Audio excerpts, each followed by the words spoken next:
Салам достор, сиздер менен кайра эле мен Саман Дөөлөтбаков. Бүгүн дагы бир теманы талкуулайын деп чечтим. Бул силерге бул тема жагат болуш керек деп ишенемин. Бул тема социалдык тармактар боюнча.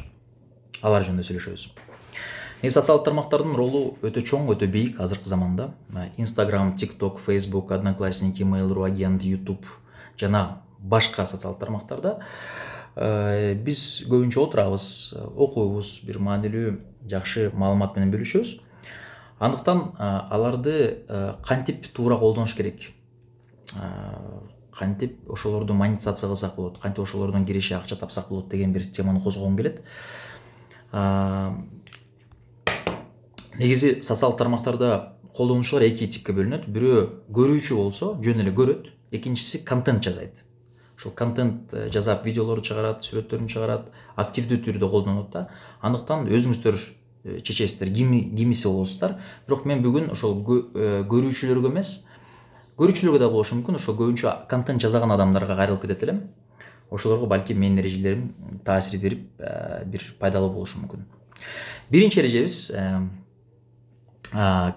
социалдык тармактарды сиздин апаңыз же жакын тууганыңыз көрүп тургандай колдоносуз. Негативдүү комментарий жазуудан баш тартабыз.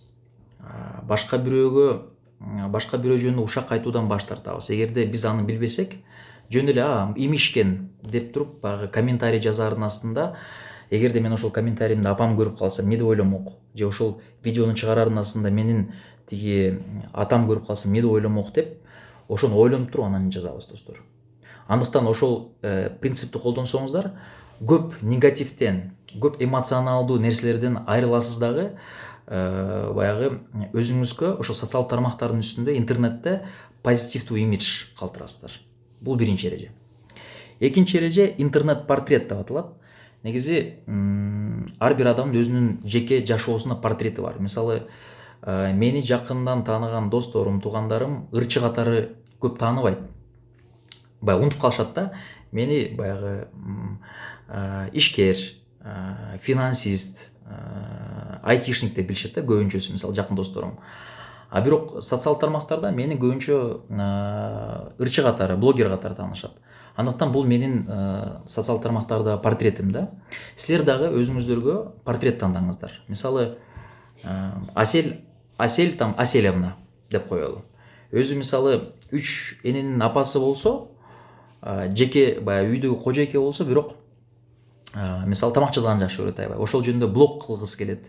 Демек, ал ошол бүт социалдык тармактарда ошол тамак жөнүндө, кухня жөнүндө жүрөт да. Ошонун бир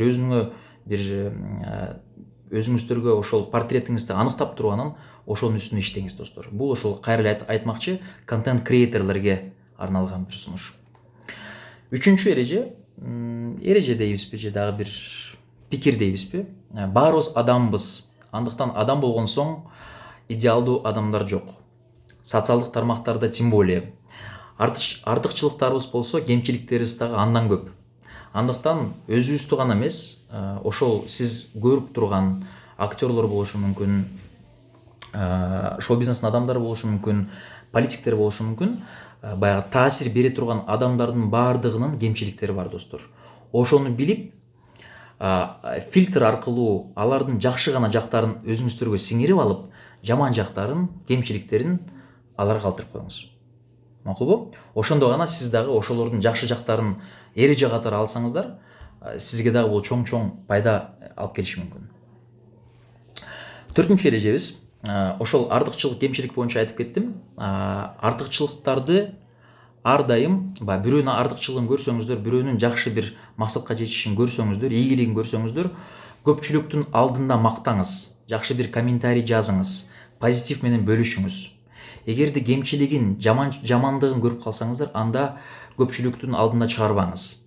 Эгерде жакын бир адамыңыз болсо, анда дайректке же личкага жазып туруп, досум, курбум, таанышым мындай болуп калды экен, мунун что-то болбой атат, туура эмес айтып алдың деп жазсаңыздар болот. Бирок ошол негативден кичине алысыраак болуңуз достор. Макулбу? Эмне үчүн дегенде өзүңүздөр билесиздер, жашообуз ансы эле негативге көп, социалдык тармактарда негативден алыс бололу. Бешинчи эрежебиз, социалдык тармактар аябай көп, андыктан бүт жерде бир гана лакап колдонобуз, бир гана логин. Мисалы инстаграмда самат.дулобаков, твиттерде самат дулобаков деп жазсаңыз мени табасыздар, фейсбукта жазсаңыздар табасыздар, одноклассникеде, бүт жерде менин аты жөнүмдү жазсаңыздар мисалы мени табасыздар.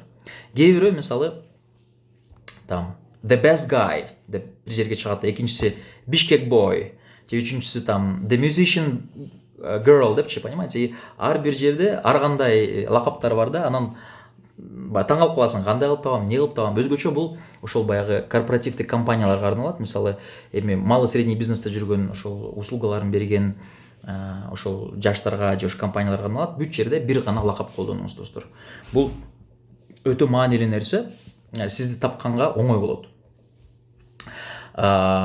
Алтынчы эрежем же алтынчы бир пункт, жакшы бир макал бар.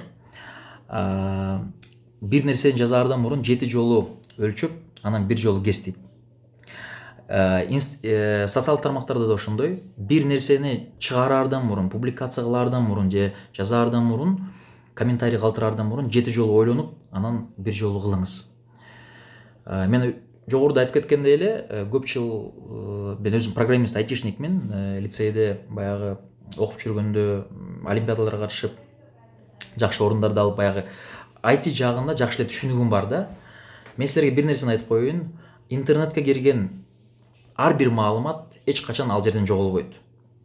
Санариптик изи калып калат, достор. Остается информационный или цифровой след. Ошон үчүн бир нерсени жазаардан мурун өзгөчө негатив боло турган болсо, көп жолу ойлонуп туруп анан ошону кылыңыз, достор. Ошону мен силерге бааңырга айтып кетет элем. Дагы бир эреже же бир менден бир кеңеш болсун. Бул ачык максаттарды коюу.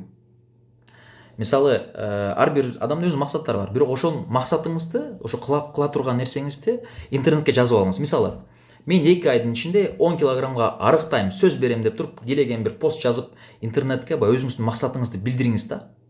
Аны сиздин туугандарыңыз, досторуңуз көрөт.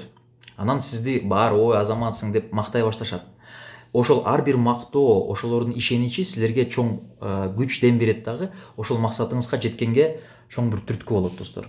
Андыктан жакшы максаттарыңыздар менен, жетишкендиктериңиздер менен ар дайым бөлүшүп туруңуз.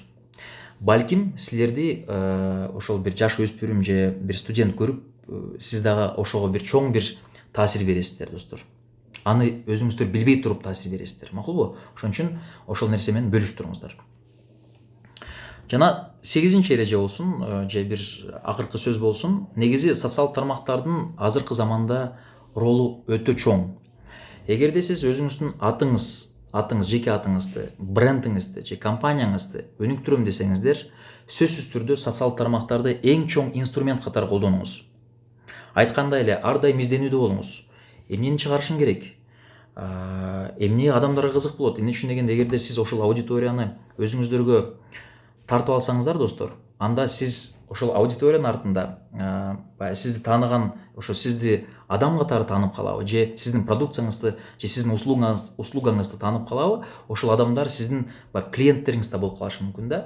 Андыктан социалдык тармактарды туура колдонуу бул өтө бир жакшы бир кадам деп эсептеймин.